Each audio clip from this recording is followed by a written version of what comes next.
여러분 사회전대 헌신 예배드리는데 좀 뭔가 좀 다른 전대하고 다른 거 여러분 못 느끼시겠어요? 네, 옆에 여기 보시면 사회전대 헌신 예배 이렇게 써가지고 붙였어요. 그 사회전대가 이게 지금 11월 달이기 때문에 총회이기 때문에 제가 사회전대 헌신 예배를 좀 안 했으면 좋겠다 이러니까 우리는 헌신해야 됩니다 이래가지고 헌신 예배를 드리게 됐습니다. 그래서 정성껏 이렇게 써서 붙이고 마지막이니까 더 하나님 앞에 헌신해야 된다 이런 마음을 가진 것 같습니다. 그래서 우리 사회전대 식구들이 헌신 예배를 드리는데 하나님께서 이 헌신 예배를 받으시고 또 한 분 한 분에게 축복하시는 놀라운 역사가 있기를 주님의 이름으로 축복합니다. 유명한 부흥사였고 전도자였던 무디 목사님, 이분은 정말로 영혼들을 사랑했던 그런 귀한 하나님의 사람입니다. 그가 이 청소년 때 예수님을 인격적으로 모셔드렸습니다. 그래서 그 서원을 했는데 내가 정말 하나님 앞에 온전히 살겠습니다. 정말 주님만 바라보고 살겠습니다. 서약을 했어요. 서원을 했어요. 근데 이제 문제는 뭐냐면 그게 뜻대로 안 되는 거예요. 자꾸 넘어지는 거예요. 자꾸 죄를 짓는 거예요. 그러니까 고민을 하다가 얼마나 고민했겠습니까? 약속했고 서원했는데. 그래서 산속에 들어가서 기도를 했어요. 산기도를 간 거죠. 그래서 정말 하나님 앞에 우리나라 사람들은 산기도하면 이해를 하지만 알아요. 그렇지만 이 미국에서 산기도 한다는 게 그런 게 쉬운 게 아니지 않습니까? 산기도 하는 거예요. 산에 올라가서 하나님 앞에 얼마나 부르짖어 기도하는지 몰라요. 기도하는 가운데 막 하나님의 신령한 은혜가 막 부어지는 거예요. 그래서 얼마나 은혜를 받은지 몰라요. 이거구나. 이렇게 은혜를 받는 거구나. 이렇게 살아야 되는 거구나. 그리고 이제 내려왔어요. 내려왔는데 한 달쯤 되니까 벌써 불이 다 꺼졌어요. 이게 뭐야? 또 산에 올라갔어요. 그래서 또 기도하고 은혜를 충만히 받았어요. 내려왔어요. 또 한 달쯤 지나니까 또 다 꺼졌어요. 온갖 신령한 은혜를 다 참았는데 내려오면 이 세상에 내려오면 한 달쯤 되면 다 꺼져버리는 거예요. 그래서 이건 아닌가 보다. 그래서 이제는 어떻게 되냐면 훌륭한 부흥사님들 쫓아다니면서 은혜 받아야겠다. 그래서 훌륭한 부흥사님들 쫓아다니면서 말씀을 듣고 막 은혜를 받았습니다. 그래서 이거구나. 그래, 공동체에서 은혜를 받아야 되는 거야. 혼자 받는 게 아니야. 그래서 또 은혜를 받고 좋아했어요. 근데 2주쯤 되면 은혜가 다 사라지는 거예요. 그리고 또 쫓아다니는 거예요. 또 쫓아서 은혜 받았어요. 2주 때문에 은혜가 다 사라지는 거예요. 야, 이게 뭐야 이게 대체. 아니 나는 이거 혹시 양심이 화인 맞은 사람인가? 내 마음은 길가 같은 밤인가? 왜 나는 이렇게 안 되는 거야? 야, 이게 진짜 난 문제다. 내 이렇게 믿음으로 살려고 하는데 왜 이렇게 안 되는 거야? 이 갈등이 심한 거죠. 그러면서 성경을 읽기 시작합니다. 읽다가 성경 구절을 발견합니다. 로마서 10장 17절 말씀. 그러므로 믿음은 들음에서 나며 들음은 그리스도의 말씀으로 말미암느니라. 우리는 믿음으로 사는데 그 믿음이 그리스도의 말씀으로 말미암느니라. 여기서 답을 찾은 거예요. 그래서 이분이 우리나라는 새벽기도가 당연시되고 있지 않습니까? 새벽기도를 성도들은 드려야 된다. 당연한 거예요. 근데 미국이나 여러분 아시면 유럽에는 새벽기도 그런 게 없잖아요. 그러니까 이분이 새벽에 일어나요. 4시에 일어나가지고 보통 2시간, 3시간씩 성경을 연구하기 시작해요. 성경을 연구하기 시작하면서 이분의 믿음이 성장하기 시작합니다. 그러면서 말씀이 살아있는 거예요. 역사하는 거예요. 믿음이 점점 강해지는 거예요. 그리고서 미국을 정말 부흥을 주도하는, 그리고 영국까지 건너가서 영국의 부흥을 주도하는 훌륭한 하나님의 그런 목회자, 부흥사가 됐습니다. 그러니까 여러분 그렇습니다. 우리가 하나님 말씀을 제쳐주고 만약에 다른 어떤 것에서만 은혜를 받으려고 한다면 여러분 이것이 상당한 문제가 생길 수 있어요. 신비주의로 빠질 수 있고 오래가지 않는다는 거예요. 그러니까 하나님 말씀이 얼마나 중요한가 하는 것을 우리에게 보여주는 좋은 예라고 말씀드릴 수 있습니다. 여러분 한국교회 초대교회 때 1907년에 성령의 엄청난 그런 부흥도 일어났어요. 근데 그 바닥에는 뭐가 깔려 있냐면 사경회라고 하는 말씀 공부가 깔려 있었어요. 그래서 우리나라 초대교회 때는요 얼마나 말씀을 사모했는지 이 소슬리고 20km씩 가가지고 거기서 며칠씩 먹으면서 이렇게 음식 먹고 이렇게 식사해 먹으면서 그러면서 말씀 사경에 참석해서 말씀의 은혜를 받았어요. 그런 바탕이 깔려 있었어요. 그러다가 성령의 강력한 기름 부심이 있을 때 폭발적인 부흥이 일어나고 회개운동이 일어난 것입니다. 그러니까 여러분 하나님 말씀을 제쳐두고는 부흥을 말할 수가 없는 거예요. 하나님 말씀이 살아 역사하실 때 그 말씀을 믿고 살아갈 때 능력 있는 크리스찬의 삶을 사는 것입니다. 그래서 우리 사회전대가 그렇게 헌신 예배 안 드려도 된다고 하는데 드려야겠습니다. 우리 헌신해야겠습니다. 이랬는데 정말로 말씀 붙잡고 헌신하는 그런 전대회가 되기를 주님 이름으로 축복합니다. 오늘 이 요한복음 17장 13절 21절의 내용이 뭐냐면 예수님이 십자가 지시기 전에 드린 기도입니다. 여러분, 이 기도는 그냥 일반 기도가 아니에요. 얼마나 중요한 기도인지 몰라요. 근데 제가 이 말씀을 보면서 주님 앞에 참 죄송했어요. 설교를 준비한다고 하지만 이 1000분의 1, 10,000분의 1도 내가 설교를 다 못하겠구나. 이 말씀을 어떻게 다 전할 수 있겠습니까? 이 주님의 이 기도를 어떻게 전할 수 있겠어요? 예수님이 이 대제사장 기도를 드릴 때는 십자가를 바로 앞에 두고 겟세마네 동산 바로 가기 전에 이제 예수님께서 마가 요한의 다락방에서 마지막으로 든 기도예요. 근데 이 기도가 얼마나 구굴절절이 간절한지, 이게 얼마나 능력 있는 기도인지. 근데 이 기도에서 오늘 이 본문의 내용은 어떤 내용이냐면 예수님께서 제자들에게 줄 수 있는 가장 큰 선물은 바로 아버지의 말씀이라는 거예요. 하나 되게 해달라고 하는 기도, 이런 내용이지만 우리에게, 제자들에게 줄 수 있는 그런 선물은 아버지의 말씀이다. 이렇게 오늘 본문에 말씀을 하고 있습니다. 그래서 오늘 이 말씀을 가지고 교회 공동체와 각 기관이 말씀의 공동체로서 해야 할 일이 무엇인가 하는 것을 우리가 살펴보긴 합니다. 첫 번째는 말씀을 통해서 예수님을 전해야 한다고 하는 것입니다. 예수님께서 십자가 지시기 전에 이제 이 기도를 드렸는데 14절에 보면 이렇게 기도를 하고 있습니다. 한번 보겠습니다. 내가 아버지의 말씀을, 다시 읽겠습니다. 내가 아버지의 말씀을 그들에게 주었사오매 세상이 그들을 미워하였사오니 이는 내가 세상에 속하지 아니함같이 그들도 세상에 속하지 아니함으로 인함이니이다. 아멘. 예수님께서 지금 무슨 기도를 드리고 있습니까? 내가 아버지의 말씀을 그들에게 주었사오매. 예수님이 이 땅에 오셨습니다. 오셔서 기적을 많이 하셨어요. 소경의 눈을 열어주시기도 하시고, 안진뱅이를 일으키시기도 하시고, 죽은 자를 살리기도 하시고, 또 벙어리의 입을 열시기도 하시고, 또 문둥병자의 병을 치료도 해주시고, 갖가지 병자를 다 치료해 주셨어요. 그런데 예수님이 그런 병을 치료하려고 이 땅에 오셨느냐 하는 거예요. 아니에요. 하늘 뜻을 전하러 오셨죠. 아버지의 뜻을 전하러 오셨어요. 아버지의 말씀을 전하러 오셨어요. 이게 예수님이 오신 목적이죠. 그리고 더 중요한 목적이 뭡니까? 우리를 위해서 십자가에 못 박혀 죽기 오셨어요. 이 희생이죠. 하나님께 헌신하고 우리에게 헌신하기 위해서 오셨어요. 헌신이 뭡니까? 희생하는 거죠. 자기를 내놓는 거죠. 예수님은 하나님 앞에 자기의 몸을 드렸어요. 화목제물로 자기의 몸을 드리셨어요. 그리고 예수님은 우리를 위해서 자기의 목숨을 주셨어요. 여러분, 이 사랑보다 큰 사랑이 어디 있습니까? 우리 사회전대 식구들과 우리 성도님들을 위해서 예수님이 자기의 목숨을 내놓으셨어요. 온몸에 피를 흘려 죽어주셨어요. 그게 헌신이에요. 생명을 내놓는 게 헌신이에요. 그러니까 여러분, 이 헌신이라는 게 그렇게 우리가 생각할 때 그냥 헌신 예배 한번 드리고 끝나고 이런 게 아니고 정말 자신의 생명을 주님 앞에 드리는 거예요. 그리고 내 생명을 다 바쳐서 죽도록 충성하고 헌신하는 거예요. 이게 바로 헌신입니다. 이게 진정한 헌신이에요. 우리 예수님이 그렇게 하셨어요. 근데 예수님이 아버지의 말씀을 주러 오셨다고 이렇게 말씀하고 있습니다. 20절에 보시면 이렇게 말씀하고 있습니다. 같이 읽겠습니다. 내가 비옵는 것은 이 사람들만 위함이 아니오 또 그들의 말로 말미암아 내가 나를 믿는 사람들도 위함이니. 예수님이 하나님 아버지의 말씀을 주러 오셨는데 그 말씀을 제자들이 전달받았습니다. 근데 이 사람들만 위한 게 아니라 이 사람을 통해서 앞으로 믿을 사람들, 오고 오는 세대, 수많은 복음을 듣고 믿을 사람들, 아버지의 말씀을 듣고 믿을 사람들도 위함입니다. 그들을 위해서도 기도합니다. 이렇게 미래에 있을 것을 보시고 비전을 가지시고 기도하신 내용이 바로 20절 말씀이에요. 오고 온 세대, 모든 세대가 이제 믿게 될 것을 보고 말씀하신 거예요. 그럼 우리가 어떻게 됩니까? 우리가 하나님 아버지의 말씀을 나만 가지고 있으면 안 됩니다.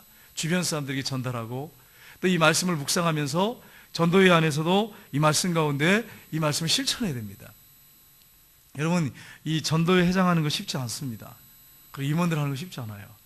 그런데 같이 이렇게 공동체 모이다 보면요 문제가 생깁니다.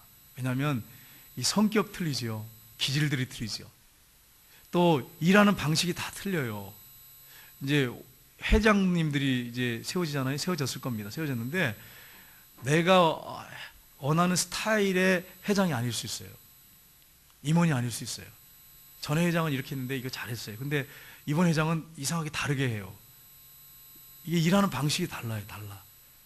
기질이 다르고 일하는 방식이 틀려요. 여러분, 그걸 우리가 인정을 해줘야 돼요. 우리가 동등합니다.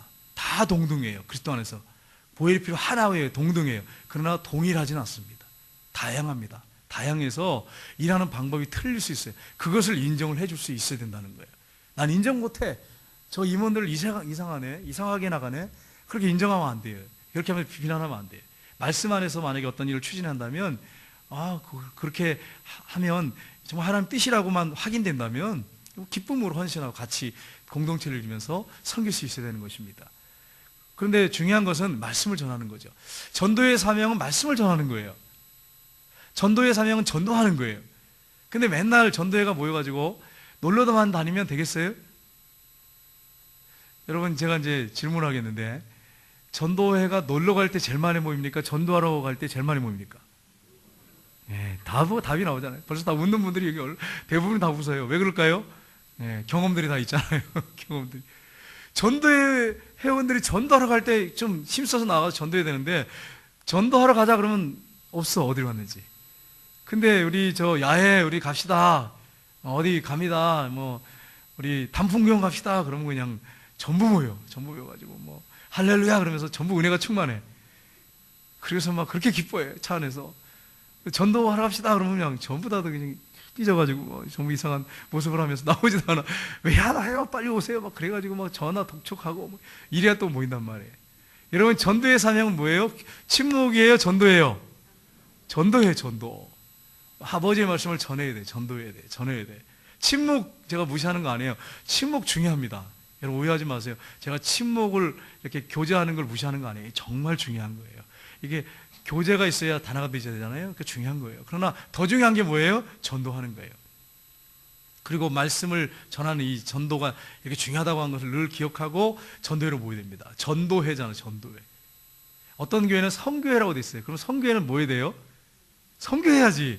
근데 선교회가 선교 하나도 안 해. 1년 동안. 전도회가 됐으면 전도해야 돼요. 그래서 우리 전도회가 적어도 1년에 3번은 해야 돼. 3번은. 전도회 회장님들 기억하세요. 3번은 해야 돼. 2번을 넘어서 3번 해야 돼. 1년에 2번 하세요. 2번 이상 하세요. 그럼 2번만 해요. 3번 한 전도회를 본 적이 없어. 이거 참 이런 소문이 우리 사회전도에 들리기로 합니다. 2번 이상 하세요. 그러면 2번만 해요. 3번, 4번 한 전도회는 없어.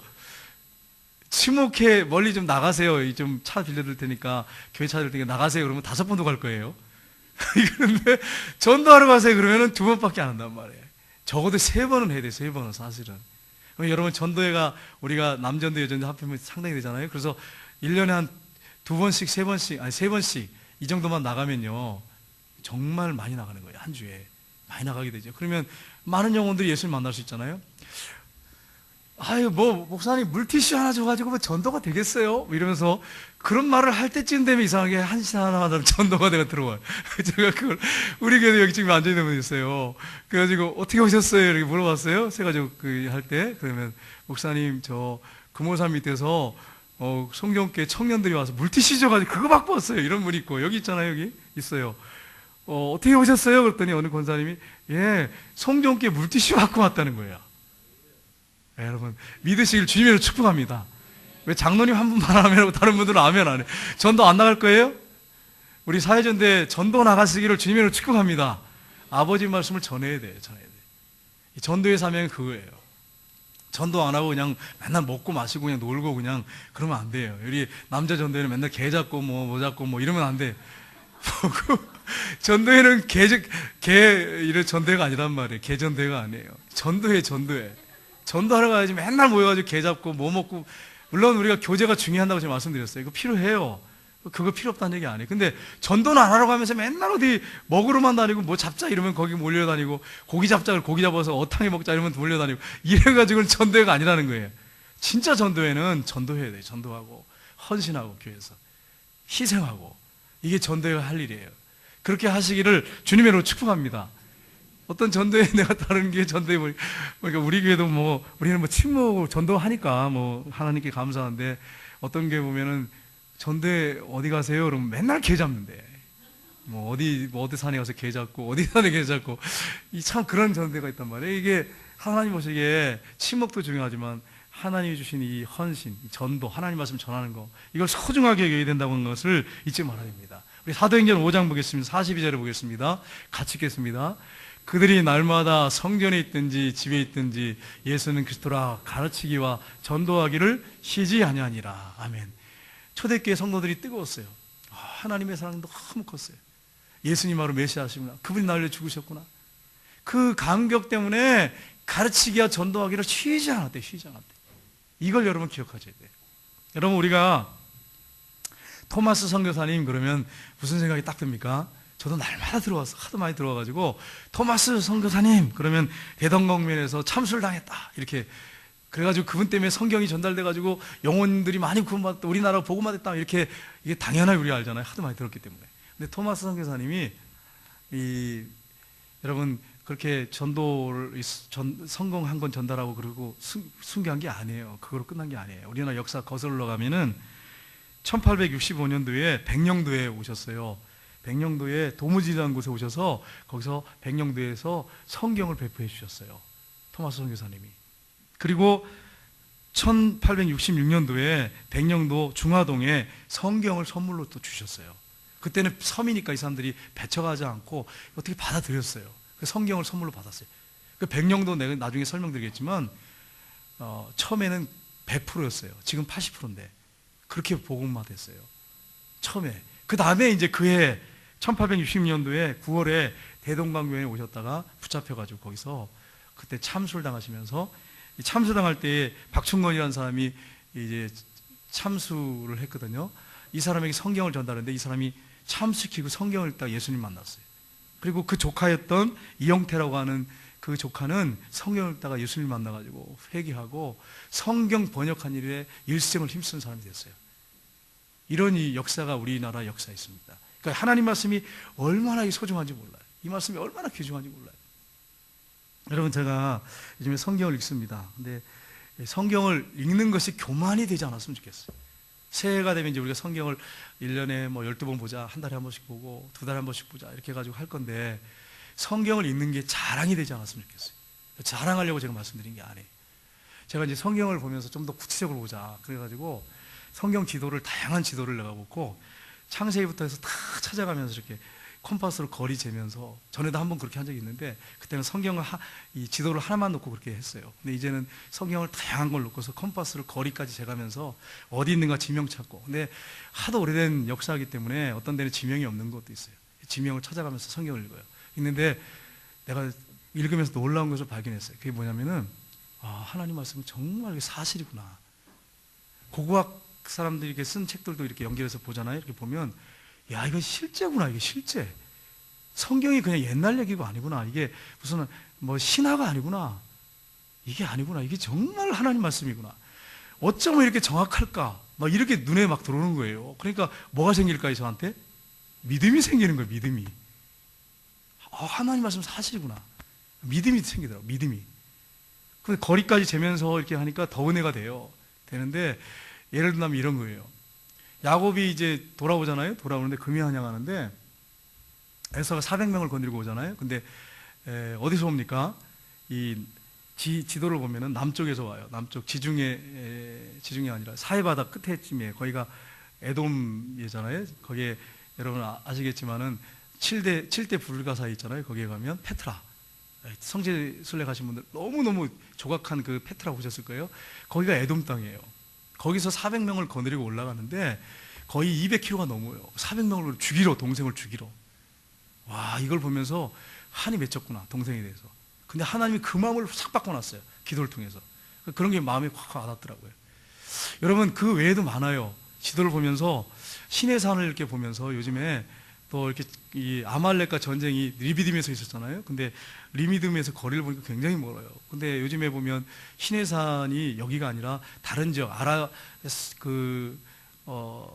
어디예요? 지금 오늘날로 지명으로 하면 사우디아라비아 지역이라는 거예요. 근데 이렇게 지도를 보니까 거리상에 이렇게 보니까 아말렉과 전쟁에서 아말렉이 이게 물론 유목민이지만 어떤 정착하고 있는 민족이거든요. 이거 보면서 신의 산이 여길 수도 있지만 또 다른 데를 주장하는 학자들도 있거든요. 성경학자들이 여기 있을 수 있구나. 여러 군데가 있는데 이렇게 보면서 뭘 제가 느끼냐면 이게 사실이구나.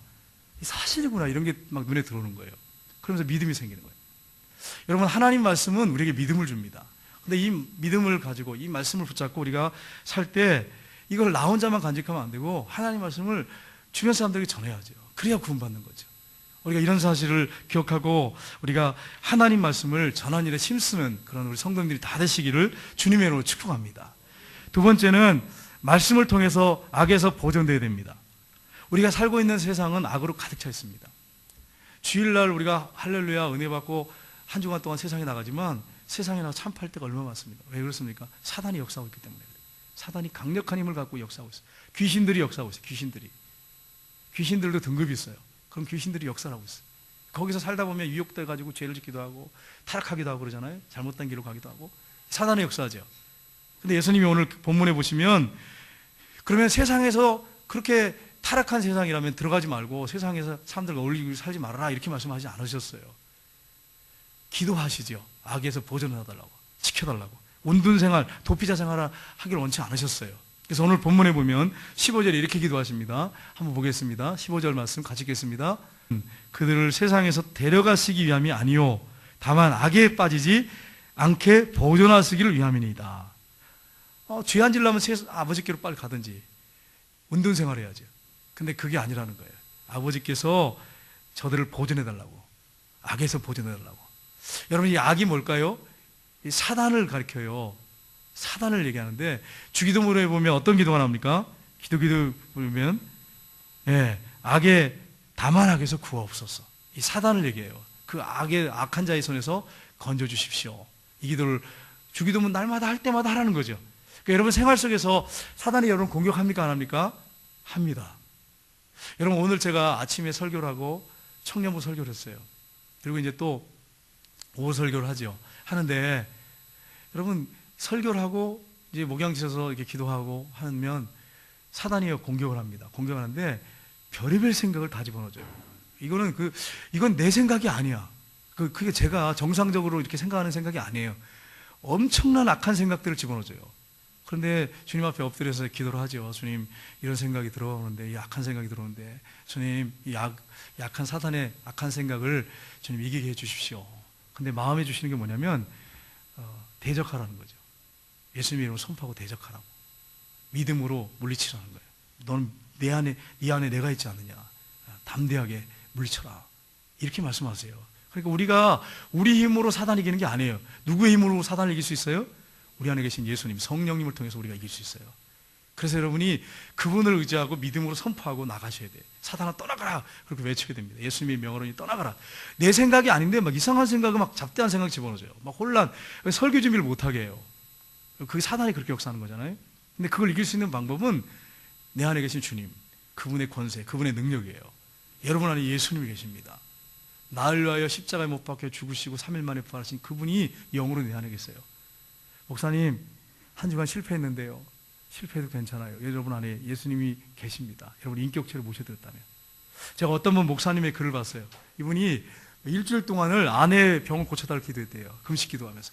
하나님, 2주, 죄송합니다. 2주 동안 아내가 심한 병이 걸려 기도하는데 예수님이 2주 동안 금식 기도하면 응답을 하셔야 되잖아요. 네. 딱 한 말씀 하시더래요. 내가 네 안에 있다. 그래서 바로 적고 그냥 내려왔대. 금식 포기하고. 그러니까 싫어서 금식 기도했는데 안 들어주세요. 이런 원망이 아니라 응답을 받은 거예요. 무슨 말이냐면 질병이 걸려서도 내가 네 안에 있으니까 너 얼마든지 감당할 수 있다. 이길 수 있다. 그 응답을 받은 거예요. 그럼 내려와가지고 기쁨으로 내려오셔가지고 이렇게 자기가 본인이 아내를 섬기고 있다고 이렇게 하는 글을 이렇게 쓴 걸 봤어요. 여러분, 우리 안에 예수님이 계세요. 부활하신 예수님이 영으로 계세요. 또 우리는 어떤 일도 다 감당할 수 있어요. 감당할 수 있기 때문에 두려워할 게 없는 거예요. 믿는 사람들은. 악에서 보존되기를 위해서 기도하고 있습니다. 우리 시편 119편 11절 말씀 보겠습니다. 같이 읽겠습니다. 내가 주께 범죄하지 아니하려 하여 주의 말씀을 내 마음에 두었나이다. 우리가 범죄하지 않기 위해서 또 한 가지 방법이 뭐냐면 하나님 말씀을 어디에 둔다고요? 마음에 두는 거예요. 악을 이기기 위해서 말씀을 마음에 두는 거예요. 이 말씀이 우리 안에 역사할 때 죄를 끊어버리는 거예요. 여러분 다음 주에는 뭐가 있습니까? 5예배 때 성경 암송대 애우시는 분들은 이제 알고 있고 전혀 뭐 무슨 얘기인지 모르고 암송 안 하신 분들은 이게 무슨 얘기야? 5예배 다음 주에 암송하신 분들 여러분 다음 주에 암송대가 있단 말이에요. 오후전대 주체를 해가지고 하나님 말씀이 우리 안에서 사단을 이길 수 있는 힘을 줘요. 그래서 성경에 또 뭐라고 말씀하고 있냐면 성경에 나중에 제가 보겠지만 이 말씀이 얼마나 능력이 있는지 예수님께서 40일 동안 금식기도 하셨어요. 그래가지고 금식기도 하신 다음에 사단에게 시험을 받습니다. 근데 여러분 사단이요 뭐라고 합니까? 내가 만일 하나님의 아들이거든 이 돌들이 떡덩이가 되게 하라. 그거 먹어라. 너 배고프잖아. 이런데 예수님 뭐라고 말씀합니까? 사람이 떡으로만 살 것이 아니요 하나님의 입으로 나오는 모든 말씀으로 살 것이다. 그렇게 담대하게 계시잖아요. 그리고 결국 말씀으로 기록되었으되 하나님께서 주 너희 하나님께 경배하고 다만 그를 섬기라 하느니라 물러가라 사탄아 떠나가잖아요. 말씀으로 이겼어요. 말씀으로. 그러니까 여러분 우리 안에 뭐가 있어야 돼요? 하나님 말씀이 있어야 돼요. 말씀. 여러분의 마음에 말씀이 있어야 되는데 말씀이 없고 여러분이 한번 생각해 보세요. 여러분 제가 정죄하려고 하는 거 아니에요. 일주일 내내 TV만 봤어. 그 여러분 마음에 뭐만 있을까요? 예? 연속극 주인공들만 있는 거예요. 맨날 그 생각이 나는 거예요. 옛날에 그런 교회에서 실제 그런 일이 있었다잖아요. 기도하는데 어떤 권사님이 연세가 드셔가지고 기도하는데 그 주인공이 죽었거든요. 주인공 이름을 부르면서 그분이 죽었다면서 우시더래요. 기도하면서 이게 현실하고 구분이 안 돼. 이게 하도 TV를 보셔가지고 지하로 TV 보시고 그냥 주무시면서 TV 켜놓고 주무시고 그러니까 현실하고 이게 TV 그 주인공들하고 이게 뭐 구별 안 가시는 거죠. 우리 권사님들 집사님들 제발 그런 일이 없기를 주님의 이름으로 축복합니다. 그렇게 여러분 날마다 그걸 보면 그게 마음에 늘 있잖아요. 마음에 늘 생각이 나고. 그러니까 우리는 말씀을 늘 읽고 묵상하고 해서 그 말씀이 내 마음에 있어야 사단을 이길 수 있는 거예요. 여러분 그렇게 이기시기를 주님의 이름으로 축복합니다. 요한일서 2장 우리 14절 보겠습니다. 같이 읽겠습니다. 청년들아 내가 너희에게 쓴 것은 너희가 강하고 하나님 말씀이 너희 안에 거하시며 너희가 흉악한 자들을 이기었음이니라. 아멘. 청년들이 뭘로 이긴다고 말씀하고 있어요? 예. 하나님의 말씀이 너희 안에 거하시며 너희가 흉악한 자들을 이기었습니다. 사단, 악한 세력들을 이겼다는 거예요. 청년들이 그 가슴 속에 말씀이 있으면 이기는 거예요. 주일학교 아이들이 그 마음에 말씀이 있으면 이기는 거예요. 그래서 우리 오해전대가 이제 다음 주에 오해배 때 하게 되는데 여러분 암송 열심히 하십시오. 그리고 자녀들 암송 시키십시오. 그래서 악에게서 이길 수 있는 그런 능력 있는 힘 있는 사람들이 되기를 주님의 이름으로 축복합니다. 우리 청년들을 제가 이렇게 봐요. 오늘도 예배를 인도했는데 하나님 말씀을 사모하는 청년들이 있어요. 정말 사모해요. 그 청년들 볼 때 참 부끄러워요. 제가 여러분 사모해가지고 얼마나 그 말씀을 이렇게 사모하는지 몰라요.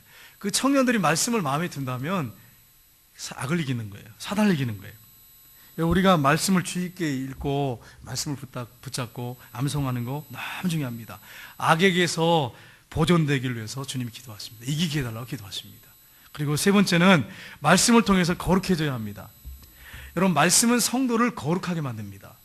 여러분 이 사실을 꼭 기억하셔야 돼요. 하나님 말씀은 성도를 거룩하게 합니다. 그래서 성경에 기도와 말씀으로 거룩하여짐이니라 이렇게 말씀하셨어요. 말씀으로 우리를 거룩하게 만들어요. 그래서 17절에 보시면 이렇게 되어 있습니다. 같이 읽겠습니다.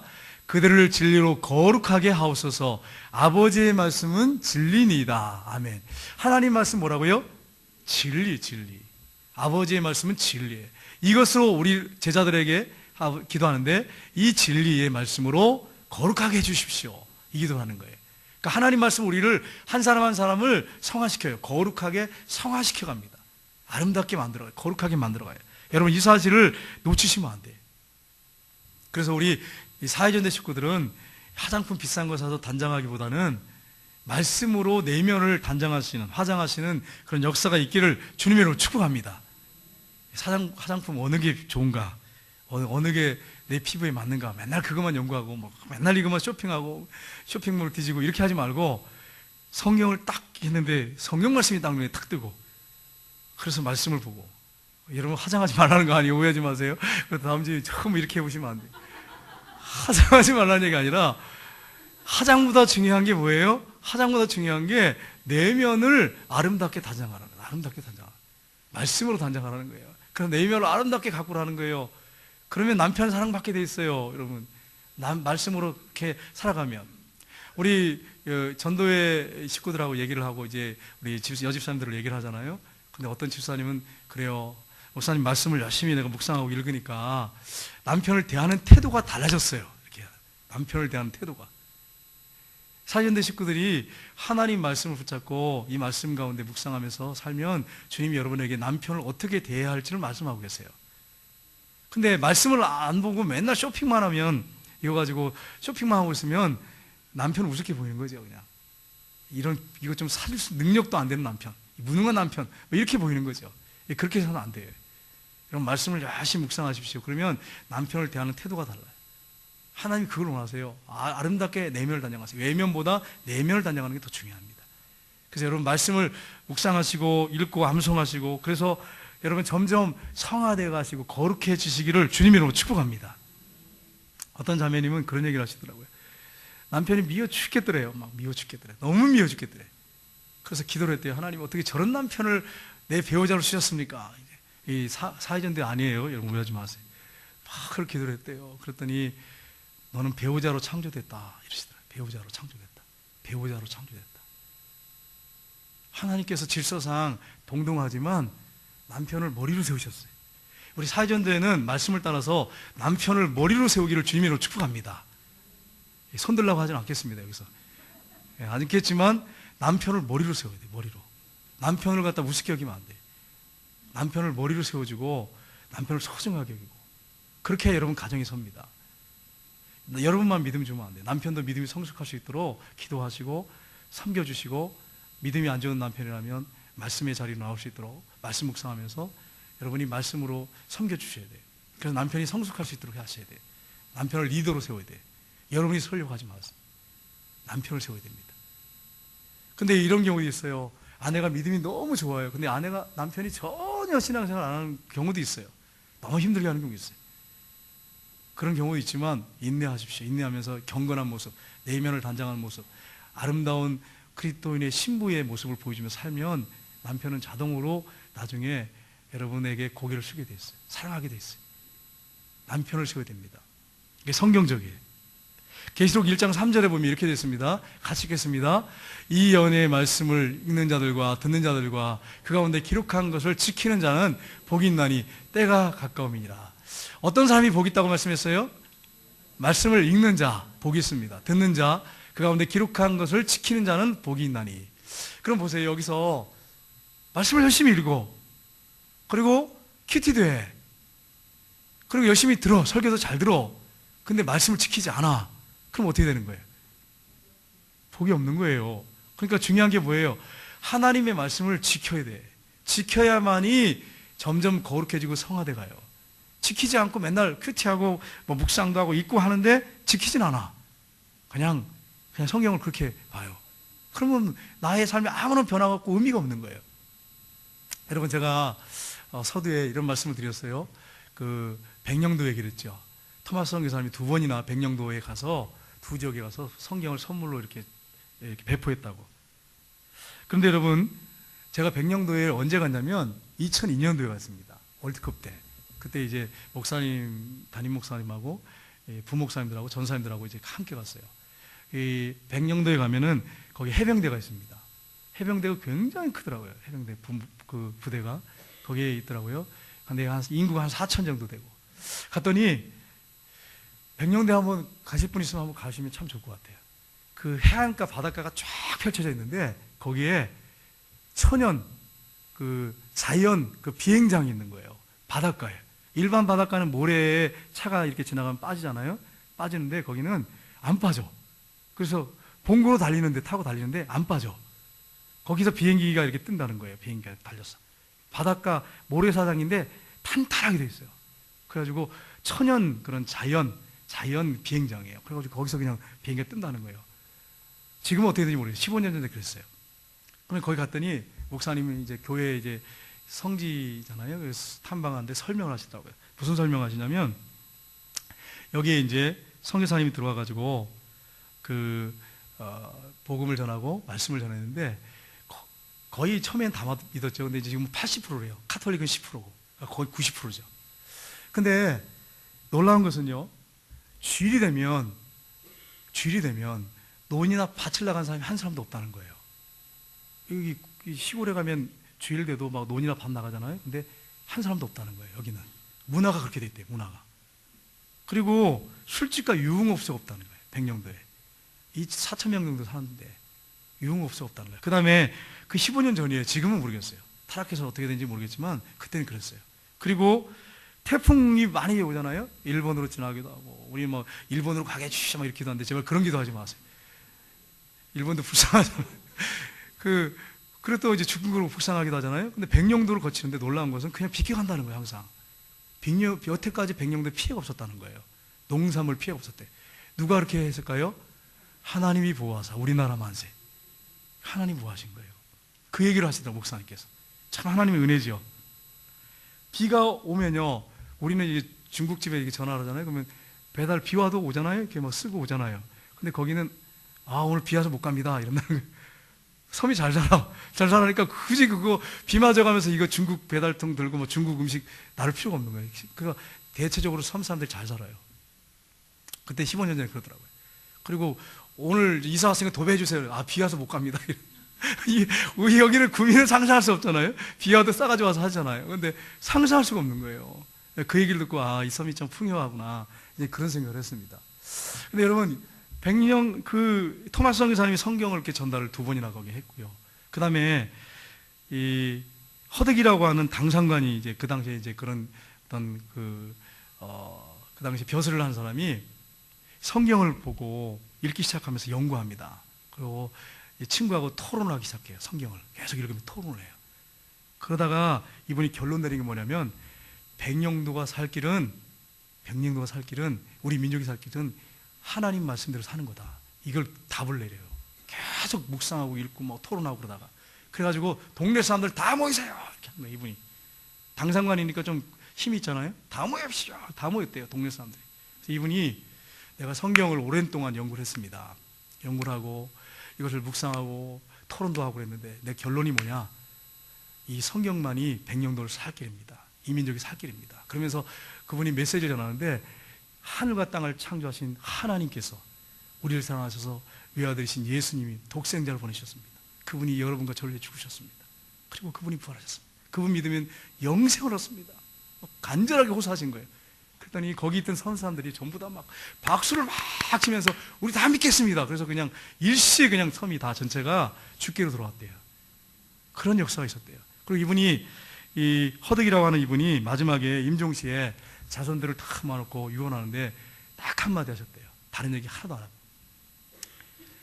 뭐 노는 누가 가져라, 밭은 누가 가져라, 집은 누가 가져라, 그런 말 한마디도 안 하시고 딱 한마디, 자손들 다 모아놓고서 뭐라고 했느냐면 예수 잘 믿어라, 그 말하고 돌아가셨대.